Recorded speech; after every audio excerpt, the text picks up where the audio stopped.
Fé e Esperança. Reflexões e respostas à luz da doutrina cristã com Jesus e Maria. Um livro de Luiz Ângelo de Andrade Zanforlin.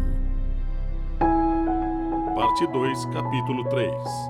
Aparições de Nossa Senhora de Garabandal, Espanha, em 1961. Nossa Senhora, como mãe zelosa, quando sente os perigos maiores rondeando seus filhos e sua igreja, sempre aparece, chamando-nos à conversão. Ela nos lembra de que somos seres espirituais fazendo uma experiência carnal. Nosso alvo é o céu, nosso modelo é Jesus. O sacrifício feito por Jesus pode restabelecer a conexão entre nós e Deus.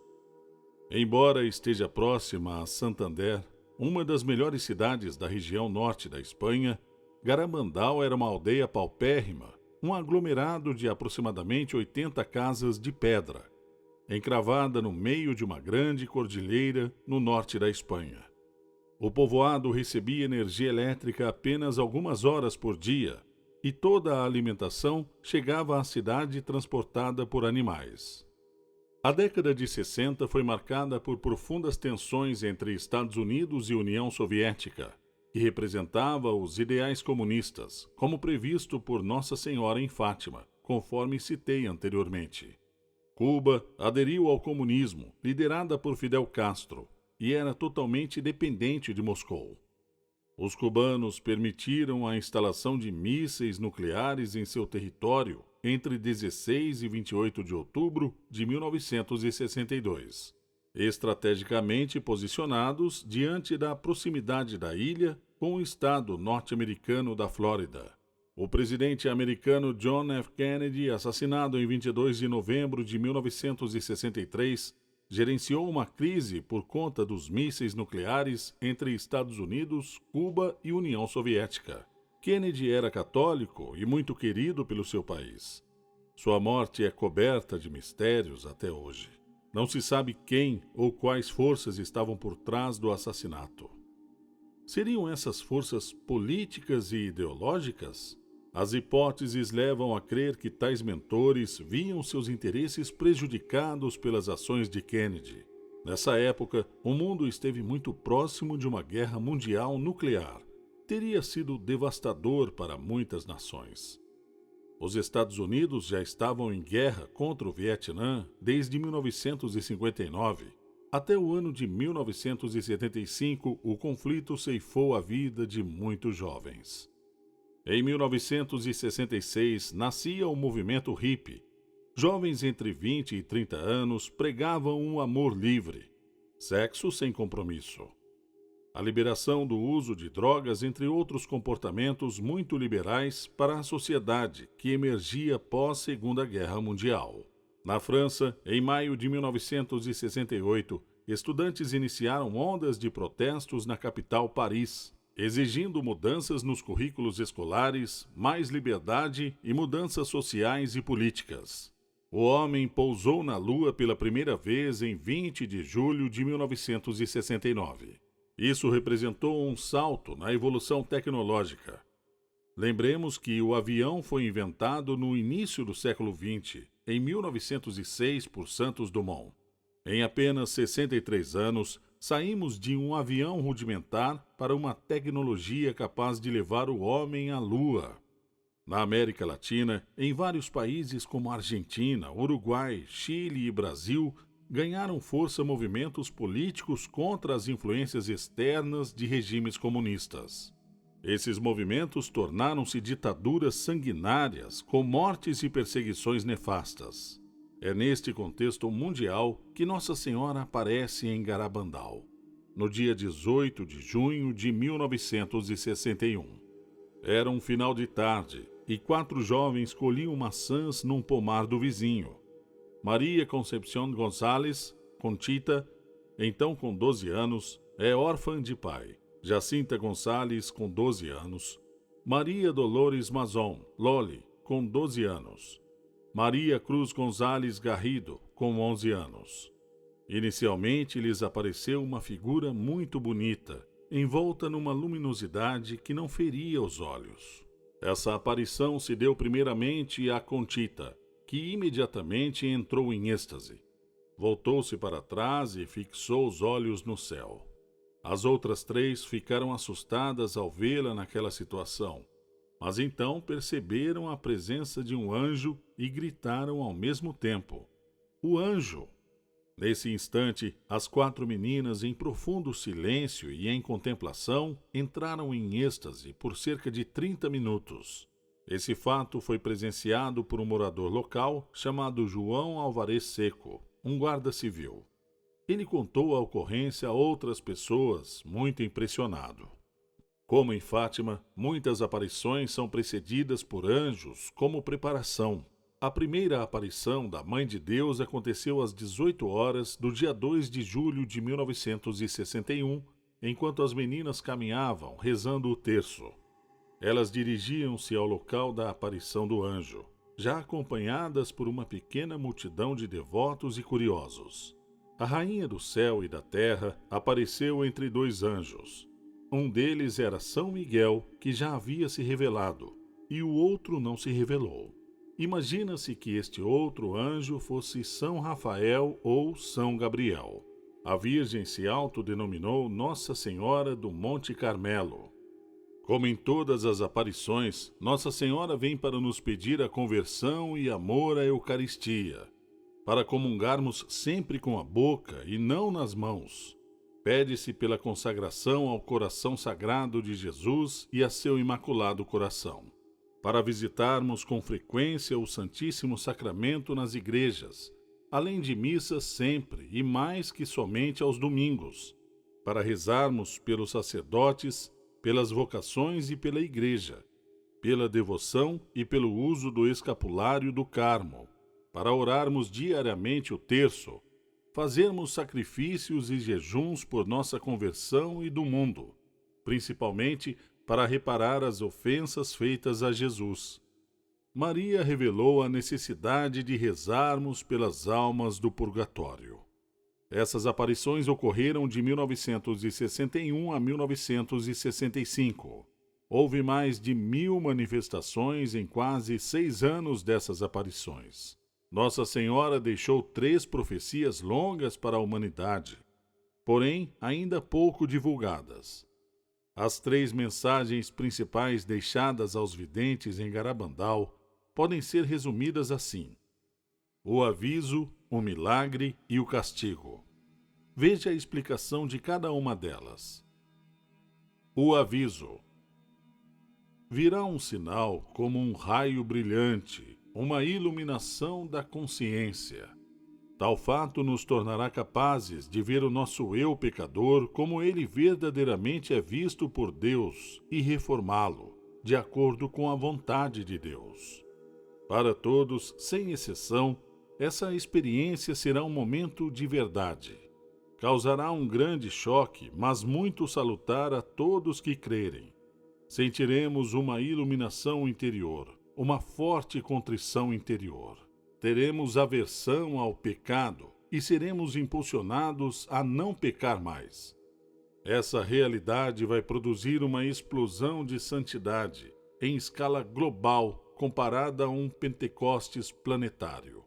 Apesar dessa enorme graça, bem visível a todos, haverá pessoas de coração duro que resistirão à grande graça concedida por Deus. Essas pessoas interpretarão a reação dos crentes como alucinação coletiva e perderão uma chance de salvação.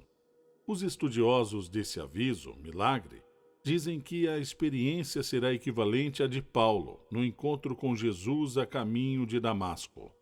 Jacinta Gonzalez falou à revista Needles sobre o aviso em fevereiro de 1978. O aviso será de duração curta, apenas de minutos, mas esse pouco tempo se fará tremendamente comprido pela dor que nos causará. Virá sobre nós como um fogo do céu que repercutirá profundamente no interior de cada um. A sua luz veremos, com toda a alegria, o estado de nossa própria consciência. Viveremos aquilo que é perder a Deus. Sentiremos a ação purificadora de uma chama abrasadora. Em poucas palavras, será como passar pelo juízo particular já em vida, dentro da intimidade de cada um. O milagre. Esse evento, de acordo com os videntes, ocorrerá dentro de 12 meses a partir da data do aviso. O fato se dará em Garabandal, às 20h30, numa quinta-feira, durante a festa de um santo mártir da Eucaristia. Como será esse milagre? De acordo com Conchita, que deu poucos detalhes, será assombroso. Será o maior milagre já realizado por Deus neste mundo. Seja como for, esse milagre exibirá um espetáculo nas montanhas escarpadas, e ali deixará os seus efeitos, sendo a maior manifestação divina em todas as aparições, até mesmo que o milagre ocorrido do sol em Fátima. Esse milagre produzirá em milhões de pessoas uma certeza da real presença de Deus conosco, do poder de Deus. Será um sinal sagrado de sua compaixão e de sua amorosa bondade, que deseja ardentemente salvar a todos. Esse evento será inicialmente visto apenas por aqueles que estiverem próximos a Garabandal. Serão as testemunhas do milagre, porém tudo será filmado por numerosas câmeras de TV e exibido em todo o mundo. As pessoas serão tocadas e tomarão consciência da veracidade das mensagens divulgadas em Garabandal. Serão impelidas a conhecer melhor essas mensagens e saberão da seriedade daquelas profecias divulgadas pela jovem Conchita Gonçalves Quina, que hoje, com 71 anos, vive em Nova York. Em seguida ocorrerá um outro sinal que aparecerá sobre os pinheiros e ali permanecerá para sempre, indestrutível, testemunhando as aparições. Algo extraordinário e impressionante. Demonstração do poder de Deus e de sua redenção. O castigo. Esse terceiro evento, denominado Bomba de Tempo, ocorrerá para punir o mundo ingrato e pecador caso não responda de forma adequada às graças que fluirão durante os eventos precedentes. O aviso e o milagre. Assim, esse terceiro evento possui uma chave de desligamento, condicionado à forma como o mundo reagirá após as ocorrências dos dois primeiros eventos. Se a maioria crer e tomar uma decisão de arrependimento e conversão, poderá ser desligado, como ocorreu em Nínive após a pregação do profeta Jonas. Caso a humanidade desconsidere os dois primeiros sinais, a ocorrência do castigo se manifestará em eventos aterrorizantes. Faltaram palavras a Conchita para descrever as extensões desses terríveis eventos. Eles acontecerão se a humanidade desconsiderar os avisos e não houver conversões, se continuar a viver de forma pecaminosa e em gritante ingratidão, desconsiderando Deus. Como em Fátima, Nossa Senhora nos ensinou que somente nossas orações, sacrifícios e jejuns poderão atenuar a mão pesada de Deus que virá com força sobre a humanidade. No Evangelho de São João, no trecho que se refere à vinda do Espírito Santo, firmando e confirmando a verdade do Evangelho, Jesus nos ensina: e, quando ele vier, convencerá o mundo a respeito do pecado, da justiça e do juízo. Convencerá o mundo a respeito do pecado que consiste em não crer em mim. Ele o convencerá a respeito da justiça, porque eu me vou para junto do meu Pai, e vós já não me vereis. Ele o convencerá a respeito do juízo, que consiste em que o príncipe deste mundo já está julgado e condenado. Muitas coisas ainda tenho a dizer-vos, mas não o podeis suportar agora. Quando vier o Paráclito, o Espírito da Verdade, ensinar-vos-á toda a verdade, porque não falará por si mesmo, mas dirá o que ouvir e anunciar-vos-á as coisas que virão. Ele me glorificará, porque receberá do que é meu, e vô-lo anunciará. Tudo o que o meu Pai possui é meu. Por isso disse: há de receber do que é meu, e vô-lo anunciará. João, capítulo 16, versículos do 8 ao 15. Antes, ocorrerão fortes perseguições aos cristãos e muitos morrerão. Outras considerações sobre as aparições em Garabandal. Primeiro, dentre muitos fenômenos místicos que acompanharam as verdadeiras aparições de Nossa Senhora, é importante destacar o fato testemunhado por centenas de pessoas quando as meninas, de joelhos, em êxtase, recebiam a Sagrada Comunhão diretamente dos céus. A Eucaristia se materializava no ar e pousava sobre a língua das crianças, para espanto de todos os presentes. Segundo, as meninas videntes também se deslocavam quando em êxtase, com grande rapidez, parecendo levitar, e ninguém conseguia acompanhá-las. Terceiro, nas aparições que ocorreram durante forte inverno naquelas montanhas, em temperaturas negativas e chuva, as meninas não eram incomodadas pelo frio nem pela lama. Quando terminava o estado de êxtase, estavam aquecidas, rosadas e sem nenhum sinal de sujeira nos pés, joelhos e pernas, apesar de terem estado durante o tempo todo ajoelhadas em meio à chuva. Quarto, o Santo Padre Pio e Madre Teresa de Calcutá foram divulgadores dessas aparições e as consideravam grande manifestação da misericórdia de Deus para com a humanidade. As aparições em Garabandal não têm ainda o reconhecimento da Igreja Católica. Estão sob investigações. Porém, a Igreja não desautoriza aqueles que creem de divulgarem e visitarem o local, colhendo frutos individuais e coletivos das graças que lá ocorrem. Quando lemos e estudamos as manifestações de Nossa Senhora, os eventos para os quais ela nos alerta e o seu convite para fazermos mudanças em nossa vida, para nos convertermos, não tem como não nos lembrarmos da parábola contada por Jesus no Evangelho de Mateus. Com efeito, o reino dos céus é semelhante a um pai de família que saiu ao romper da manhã a fim de contratar operários para sua vinha. Ajustou com eles 1 denário por dia e enviou-os para sua vinha. Cerca da 3ª hora, saiu ainda e viu alguns que estavam na praça, sem fazer nada. Disse-lhes: Ide também vós para a minha vinha, e vos darei o justo salário. Eles foram. À 6ª hora saiu de novo, e igualmente pela 9ª hora, e fez o mesmo. Finalmente, pela 10ª hora, encontrou ainda outros na praça e perguntou-lhes: Por que estáis todo o dia sem fazer nada? Eles responderam: É porque ninguém nos contratou. Disse-lhes ele então: Ide vós também para a minha vinha. Ao cair da tarde, o senhor da vinha disse ao seu feitor: Chama os operários e paga-lhes, começando pelos últimos, até os primeiros.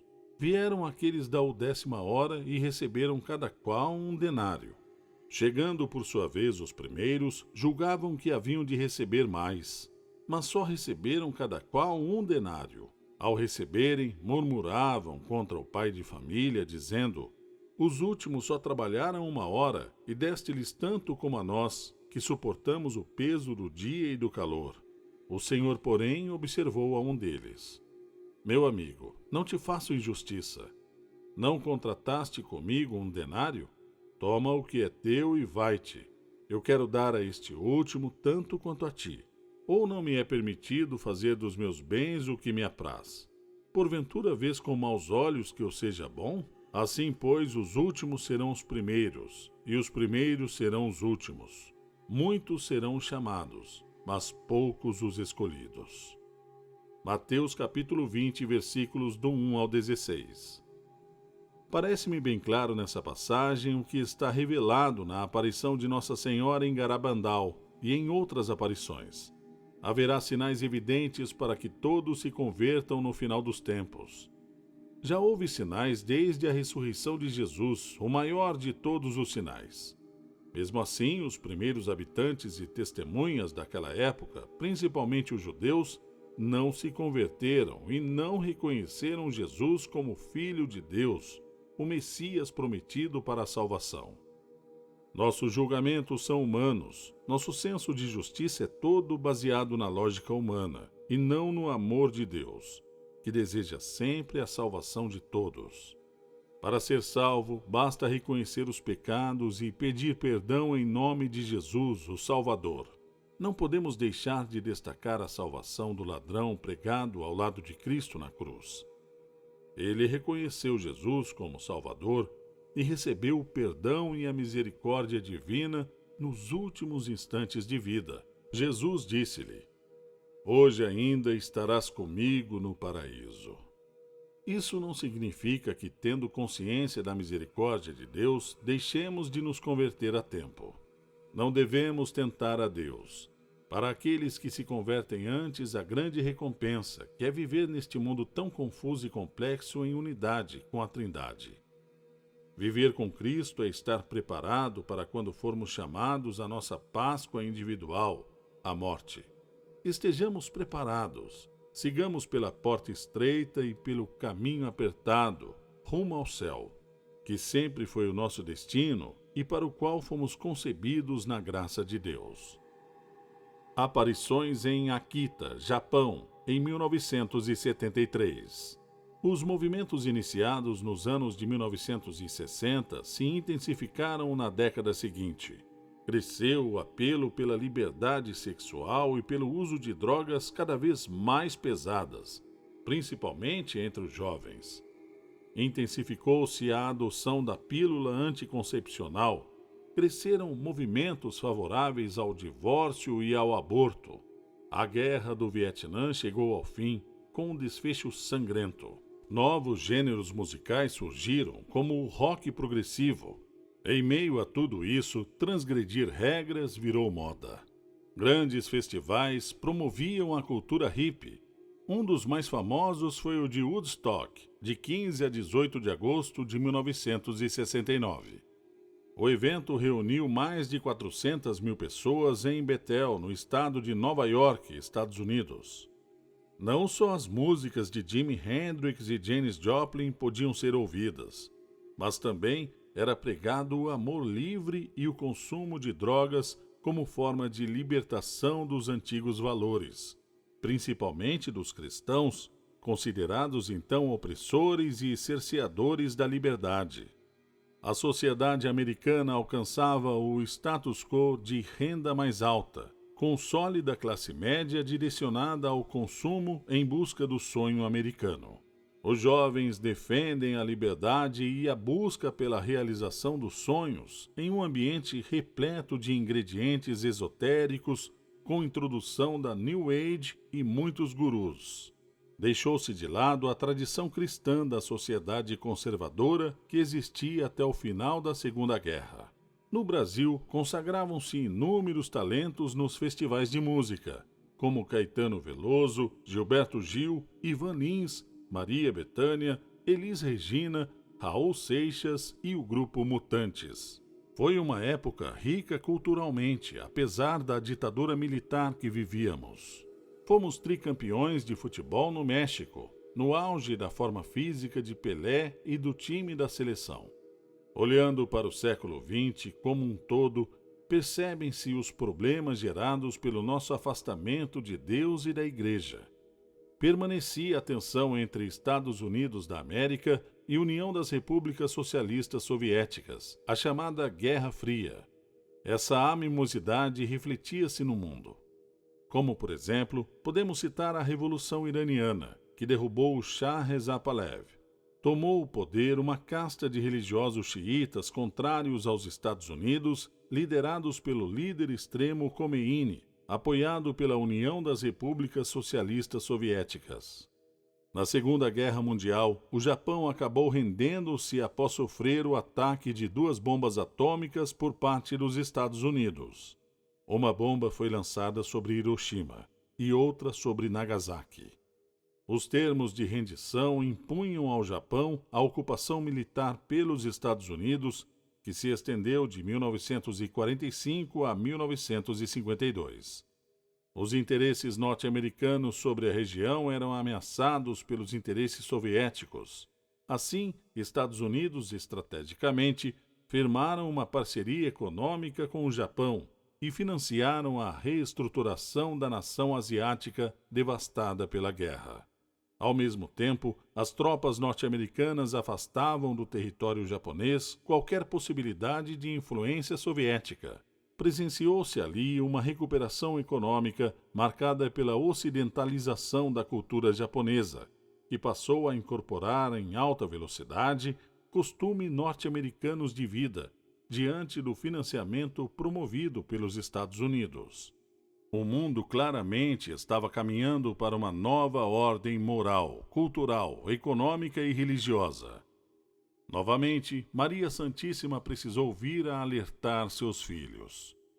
Nessas aparições, diferentes das anteriores, Maria foi muito mais incisiva nas mensagens e nos alertas sobre os perigos que a humanidade estaria sujeita se não houvesse mudanças de comportamento. Vamos então aos eventos que ocorreram em Akita, no Japão, em 1973. Havia na capela de um convento, Instituto das Servas da Eucaristia, uma cruz de madeira, na qual havia sido talhada também em madeira a imagem da Virgem Maria na parte frontal, formando uma só peça. No mês de junho, nos dias 12, 13 e 14, a irmã Agnes Sasagawa Katsuko viu raios luminosos em roda do sacrário.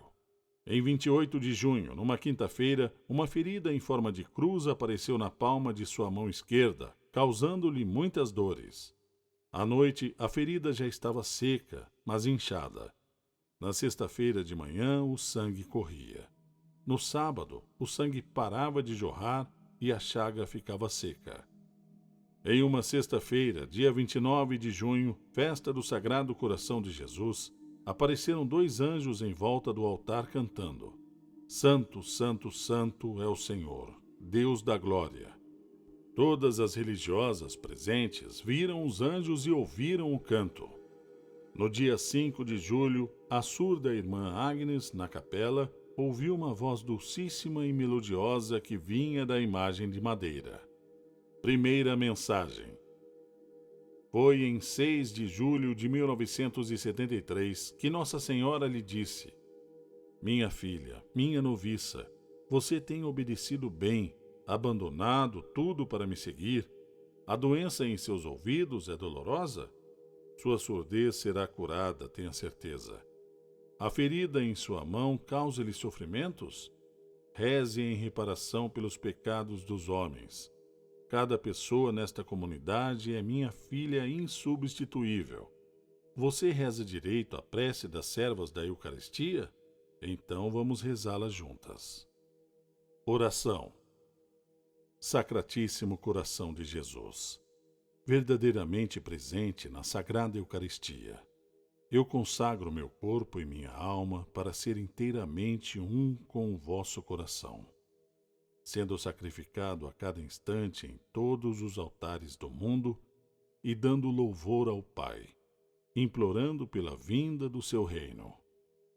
Por favor, receba este humilde oferecimento de mim mesma. Usai-me como vós desejais para a glória do Pai e a salvação das almas. Santíssima Mãe de Deus, nunca me deixe ficar separada de vosso divino Filho. Por favor, defendei-me e protegei-me como vossa especial filha. Amém. Quando a prece terminou, a voz celeste disse: Reze muito pelo Papa, bispos e sacerdotes. Desde o seu batismo, você tem sempre rezado fielmente por eles. Continue a rezar muito, muito. Diga ao seu superior tudo o que passou hoje e obedeça-o em tudo que ele lhe dirá. Ele pediu que você ore com fervor. Os sinais. No dia 6 de julho de 1973, uma chaga igual à da irmã Agnes apareceu na mão direita da estátua de madeira, e o sangue começou a escorrer. No dia 26 de julho de 1973, o sangue brotou da estátua de Maria, e as dores da irmã aumentaram, tornando-se quase insuportáveis. No dia seguinte, Maria disse à irmã: As suas dores terminarão hoje. O derramamento de sangue de Maria na imagem é para obter a vossa conversão, para implorar a paz, para reparar as ingratidões e injúrias feitas a Deus. Rezai em reparação por todos os homens. Outra mensagem foi entregue por um anjo em 4 de agosto de 1973. Minha filha, minha noviça, você ama o Senhor? Se você ama o Senhor, ouça o que eu tenho a lhe dizer. É muito importante. Você irá comunicar isso ao seu superior. Muitos homens neste mundo afligem o Senhor. Eu desejo almas para consolá-lo, para aliviar a ira do Divino Pai. Eu desejo, com meu filho, almas que reparem, através de seu sofrimento e sua pobreza, pelos pecadores ingratos, de modo a que o mundo possa conhecer sua ira. O Pai Celeste está preparando para infligir um grande castigo em toda a humanidade. Com meu filho, eu tenho interferido tantas vezes para aplacar a ira do Pai. Eu tenho evitado a vinda de calamidades, oferecendo a ele os sofrimentos de meu filho na cruz, seu precioso sangue, e almas amadas que o consolem, formando uma corte de almas vítimas. Oração, penitência e sacrifícios podem aliviar a ira do Pai. Eu desejo isto também para a sua comunidade, que ela ame a pobreza, que ela se santifique e reze em reparação pelas ingratidões e ultrajes de tantos homens. Recitem as orações das servas da Eucaristia com consciência do seu significado. Coloquem-na em prática. Ofereçam em reparação o que quer que Deus envie pelos pecados. Deixe cada um esforçar-se de acordo com sua capacidade e posição para oferecer a si mesmo ao Senhor. Mesmo em uma instituição secular, a oração é necessária. Almas que desejam orar já estão a caminho de serem reunidas. Sem prender-se demasiadamente à forma, sejam fiéis e fervorosas na oração para consolar o Mestre. Após alguns minutos em silêncio, voltou Maria a falar-lhe. O que você está pensando em seu coração é verdade? Você está realmente decidida a tornar-se a pedra rejeitada? Minha noviça, você que deseja pertencer sem reserva ao Senhor, tornar-se a esposa digna do esposo, faça seus votos, sabendo que você deve ser pregada à cruz com 3 cravos. Estes 3 cravos são a pobreza, a castidade e a obediência. Dos 3, a obediência é o fundamento. Em total abandono, deixe-se guiar pelo seu superior. Ele vai saber entendê-la e dirigi-la. No dia 29 de julho de 1973, a imagem irradiou raios luminosos. A chaga da irmã Agnes desapareceu totalmente. De noite, a imagem foi inundada de luz e sangue jorrou dos seus pés. Todas as religiosas foram testemunhas.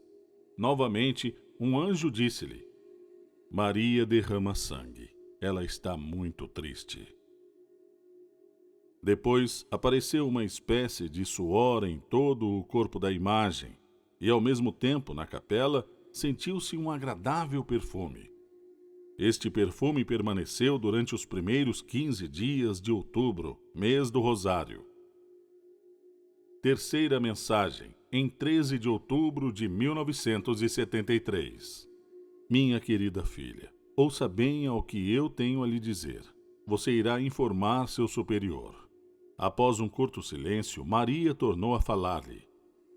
Como eu lhe disse, se os homens não se arrependerem e melhorarem, o Pai irá infligir uma terrível punição a toda a humanidade.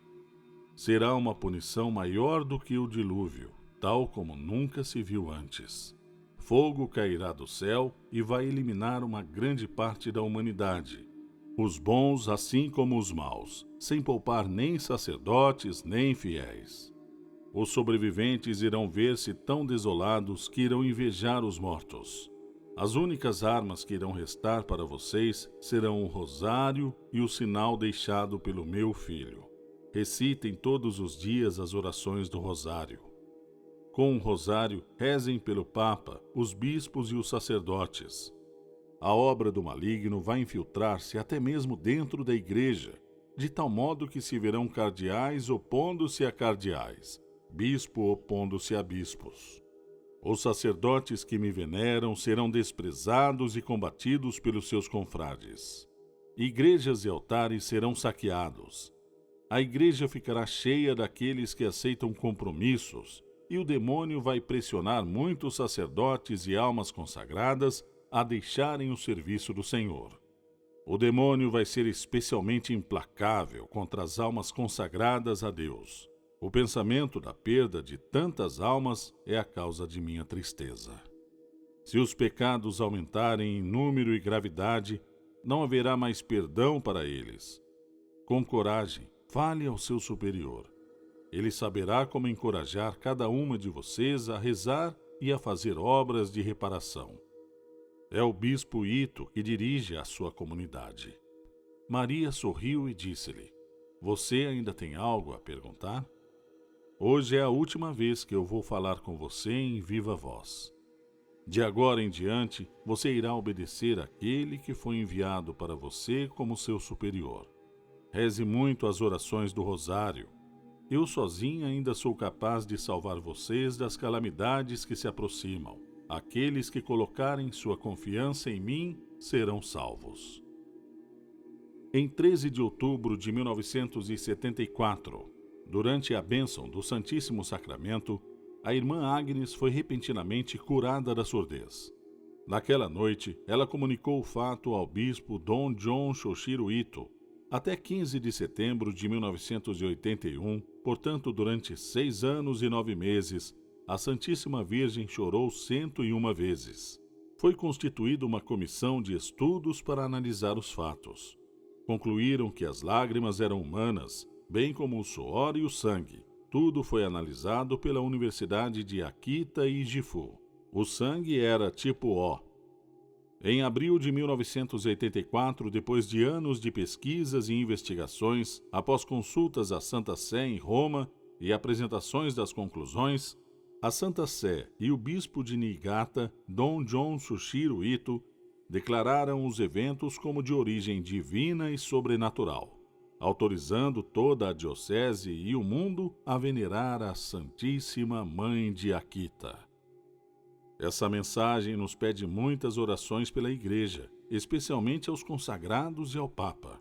Pede a conversão sincera, de coração, e alerta que os pecados hoje são o grande mal da humanidade e ofendem muito a Deus Pai. Pede-nos para rezar o rosário diariamente, o que fará aumentar nossa fé, nossa confiança e nosso amor à querida Mãe do Céu, nossa grande protetora e intercessora junto a Deus e a seu Filho Jesus.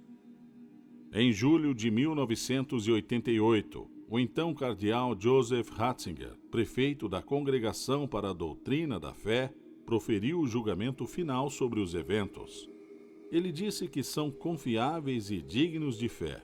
Isso nos recorda o que está no Evangelho de Lucas, capítulo 13, versículo 5. Se não vos converterdes, perecereis todos do mesmo modo. Lembrando sempre o que Maria falou em Fátima, promessa de vitória. Por fim, o meu imaculado coração triunfará.